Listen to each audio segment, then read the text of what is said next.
Hey guys, Jeffrey from Headstrong Training Systems here. So today we're going to be taking a look at the squat, and in particular I want to delve into the rocking that we do to stay over our midfoot when we're performing the squat. So there's been a previous video on this about the importance of our rocking and our ability to stay over the center of mass and actively stay over our midfoot. But in particular I want to dive a bit deeper into how we actually do that rock and a common mistake I see.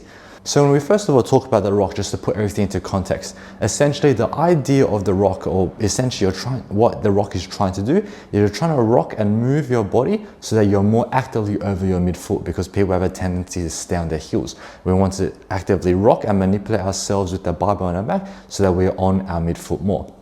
And so the problem I want to talk about today with that rock is I see people too much where they are breaking away their upper body from their lower body during the rock. And what I mean by that is you might see that from the side on view, when people are going to do the rock, what they're doing is they're not actually moving their whole body like so to rock, but what they're doing is they're simply just pushing their chest out like so. They're thinking that by getting their chest or their upper body forward, that they're rocking correctly and getting over the midfoot.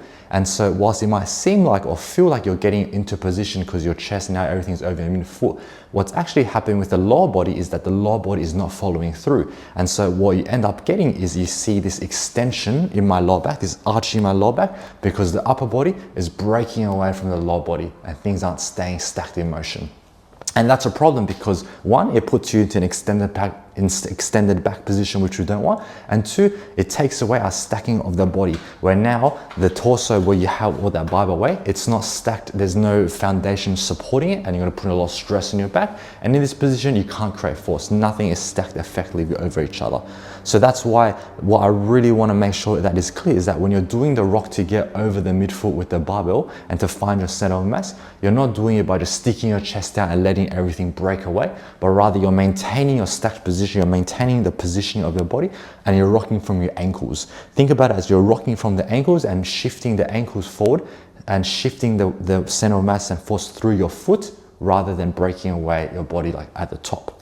And how this will look like in action is, say if I'm in this position and I want to rock forward a bit more, the common mistake that people do is that they stick their bum out or they just push their chest forward like so, and you can see here that's creating an extension in my back, and whilst I'm getting my upper body over the midfoot, my lower body where my glutes are, where my hips are, they're not following through, and then you create this uneven stacked position, putting stress on the back and a position that's hard to squat from, and you're not maintaining proper spinal alignment. Therefore, when you're doing the rock, you want to make sure that it's occurring through the ankles and through the feet. See how my hips never leave the center line with my chest. My chest is stacked over my ribs, stacked over my hips in a straight vertical line. Everything is stacked together rather than my body parts breaking apart like so. So that's all for me today, guys. Hopefully that was helpful for you, and I'll catch you guys next time. Take care.